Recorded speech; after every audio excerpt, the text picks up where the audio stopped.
உலகத்தையே தன்னுடைய கட்டுப்பாட்டுக்குள்ள வைத்திருக்க வேண்டும் என்று நினைத்திருக்கக்கூடிய சியோனிச இஸ்ரேலிய கூட்டத்தினர்கள் யூத கூட்டம் இன்றைக்கு தடுமாறி கொண்டிருக்கிறார்கள் ஈரானுடைய ஏவுகணைகளால். தெரியாம ஒரு தேங்கூட்ட தொட்டுட்டோம், சுத்தி சுத்தி குத்துதே அப்படிங்கிற மாதிரி பல பக்கத்தில் இன்றைக்கு இஸ்ரேலிய ராணுவத்திற்கும் இஸ்ரேலிய நாட்டிற்கும் பெரும் சேதம் ஏற்பட்டுக் கொண்டிருக்கிறது. பல செய்திகள் ஊடகங்களால் மறைக்கப்பட்டாலும் ஒன்றொன்று கசிகிற செய்திகளை வைத்து பார்க்கிற போது எவனுமே தொட முடியாது என்றிருந்த எங்களை இந்த ஈரான் தொட்டது மட்டுமல்லாமல் விரட்டி விரட்டி அடித்துக் கொண்டிருக்கிறது என்கிற ஒரு நிலை இன்றைக்கு உருவாகி இருக்கிறது.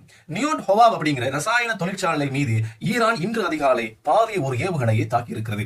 இந்த ஏவுகணை தாக்குதலால் அங்க உள்ள மக்களுக்கு மிகப்பெரிய பயமும் அச்சமும் ஏற்பட்டிருக்கிறது. என்ன சொன்னா, இந்த தொழிற்சாலையிலிருந்து கசிகிற ரசாயனம் இருக்கிறது, கெமிக்கல், இது வந்து வீடுகளுக்குள்ள வந்துடும் அப்படிங்கிறதுக்காக வேண்டி எல்லாரும் வந்து கதவுகளையும் ஜன்னல்களையும் அடைத்து வைத்துக் கொண்டு அந்த புகை வந்துடும், நச்சுவாய் வந்துடும் அப்படிங்கிறதுக்காக வேண்டி அடைத்து வைத்துக் கொண்டு வீட்டுக்குள்ள இருக்கிற நிலை. ஏற்கனவே போர் தொடங்கியதுல இருந்து சுமார் ஒரு மாசமா யுத்தம் நடக்குது.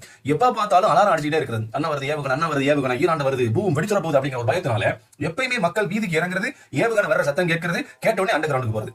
அண்டர் கிரவுண்டுக்கு போறதை விட இறந்தே போயிருக்கலாம் என்று நினைக்கிறது போன்ற ஒரு வாழ்க்கையை இஸ்ரேலியர்களுக்கு அந்த யூதர்களுக்கு ஏற்பட்டிருக்கிறது. இந்த நிலை இப்படியே எடுத்துக் கொண்டிருக்கிற போது இந்த நெதன்யாஹுனுடைய இந்த ட்ரம்புடைய இந்த கேடுகட்ட நல்ல சமுதாயத்தை, அதாவது அமைதியாக இருக்கும் சமுதாயத்தை குளறுபடியாக்கும் இந்த திட்டத்தினால நாம் மிகப்பெரிய அளவில் பாதிக்கப்பட்டுக் கொண்டிருக்கிறோம் என்று விளங்கிய அந்த இஸ்ரேலிய கூட்டங்களில் பல இடங்கள் ஆர்ப்பாட்டம் நடந்து கொண்டிருக்கிறது. இது இப்படி போக இன்னைக்கு இந்த இஸ்ரேலுடைய இந்த தொழிற்சாலை தாக்கப்பட்ட உடனே தாக்கப்பட்டது காரணம் என்ன? சும்மாலாம் வந்து ஈரான் அடிக்கல, கண்ணுக்கு கண் பல்லுக்கு பல் அப்படிங்கிறது மாதிரி ஈரானுடைய தொழிற்சாலை மீது பொருளாதாரத்தை ஏற்படுத்தி தரக்கூடிய ஒரு தொழிற்சாலை மேல அடிச்சிருக்காங்க இஸ்ரேல். அடிச்சதுடைய விளைவாகத்தான் இன்றைக்கு இஸ்ரேலுடைய தொழிற்சாலை மீது இந்த ஈரான் ஏவுகணை தாக்குதலை மேற்கொண்டு எங்க அயம் டோமோ என்ன டூம் டூம் டாம் ஆயிடுச்சு எல்லாமே.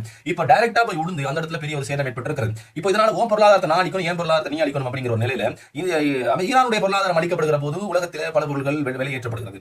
இஸ்ரேலுடைய பொருளாதாரத்தை அளிக்கப்படுகிற போது உலகத்தின் பல இடங்களில் வெளியேற்றப்படுகிறது. மத்திய கிழக்குல குண்டுகள் போடப்படுகிற போதும் பிரச்சனை அவர்களுக்குள்ள மட்டும் கிடையாது, அவர்களை தங்கி வாழ்ந்து கொண்டிருக்கக்கூடிய ஒட்டுமொத்த உலகத்தாருக்கும் இதே பிரச்சனை என்ன செய்கிறது, ஏற்பட்டுக் கொண்டிருக்கிற இந்த நிலை என்ன செய்யுது, பயணித்துக் கொண்டிருக்கிறது. ஆனால் ஒண்ணு மட்டும் இல்ல, நாம கஷ்டப்பட்டாலும் உலகத்திலே பெருமை பிடித்துக் கொண்டு ஆதிக்கம் செலுத்திக் கொண்டு அநியாயம் செய்து கொண்டிருந்த ஒரு நாட்டுக்கு இந்த நிலை வருகிறது, அவனுடைய கொட்டம் அடக்கப்படுகிறது அப்படிங்கிற போது மனதளவில் நாம் கஷ்டப்பட்டாலும் ஒரு மிகப்பெரிய சந்தோஷம் ஏற்பட்டுக் கொண்டும் இதே நிலை தான் உங்களுக்கு நான் நினைக்கின்றேன். அதே நிலை உங்களுக்கு ஏற்பட்ட மறக்காம கீழே கமெண்ட் பண்ணுங்க.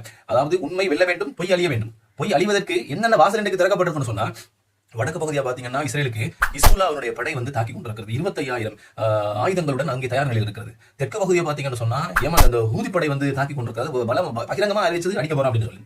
கிழக்கு பகுதியை பாத்தீங்கன்னு சொன்னா ஈரான் ஏவுகணைகள் டைரக்டா வருது. 3 புறத்துல இருந்தும் இந்த இஸ்ரேலுக்கு பலமான அடி விழுந்து கொண்டிருக்கிறது. இதுவரை ஈரானுடைய கையை ஓங்கிக் கொண்டிருக்கிறது அப்படிங்கிற தகவல் என்ன செய்யக்கூடியதாக இருக்கிறது, நமக்கு காணக்கூடியதாக இருக்கு. ரத்தம் சிந்தாமல் போர் இல்லை, போர் யுத்தம் நடைபெறுகிற போது, எதிரியை தாக்குகிற போது நல்லவர்களும் பாதிக்கப்படுவார்கள் என்பதற்கு இணங்கவே குவைட்ல ஒரு தண்ணி சுத்திகரிப்பு இடத்துக்கு ஈரான் இன்று அதிகாலை தாக்குகிற போது இந்தியாவை சேர்ந்த ஒருவர் கூட பலியாக இருக்கக்கூடிய ஒரு செய்தியை கூட பார்க்கின்றோம். அவர் அந்த இடத்துக்கு வேலைக்கு போயிருக்காரு. போய் அந்த பிளான்ல வேலை செய்கிற போது இந்த ஏவுகணை தாக்கப்பட்டிருக்கிறது, அவரும் இறந்திருக்கிறார். தன் உயிரை இந்த குவைத்தில் வந்து ஈரானுடைய ஏவுகணையினால பறி கொடுத்தனாலே குடும்பம் சோகத்தில் இருக்கிறாங்க, அவங்களுக்காக வேண்டி பிரார்த்தனை செய்ய வேண்டும். அதே நேரத்தில் 6 பிளாஸ்டிக் ஏவுகணைகளை வந்து சவுதியை நோக்கி இன்று அதிகாலை ஈரான் அனுப்பி இருக்கிறது. அனுப்பின ஏவுகணைகளை ஏதோ சுட்டு வீழ்த்தினால் ஒன்று விழுந்திருந்தா கூட அவ்வளவு வந்து டேமேஜ் ஆயிருக்கும். ஆனா சவுதியை குறி வச்சு என்ன செய்து ஈரான் தாக்கி கொண்டிருக்கக்கூடிய செய்திகளை கூட பார்க்கிறோம். இப்படி எல்லாம் போறதுனால நமக்கு ராணுவ பற்றாக்குறை வருகிறது என்று சொல்லி இஸ்ரேல் வந்து ஏற்கனவே சட்டத்தில் இருந்த 18 வயதுக்கு மேற்பட்டவர்கள் ராணுவத்தில் சேர்க்க வேண்டும், ஆண்களுக்கும் பயிற்சி கொடுக்கணும், பெண்களுக்கும் பயிற்சி கொடுக்கணும் என்ற சட்டத்தை வலுக்கட்டாயமாக இன்னைக்கு என்ன செய்யுது, வற்புறுத்தி எல்லாரும் ராணுவ பயிற்சி பெறணும் அப்படிங்கிற நிலை இஸ்ரேலுக்கு ஏற்பட்டது. ஏன்டா உங்களுக்கு இந்த பரப்பு?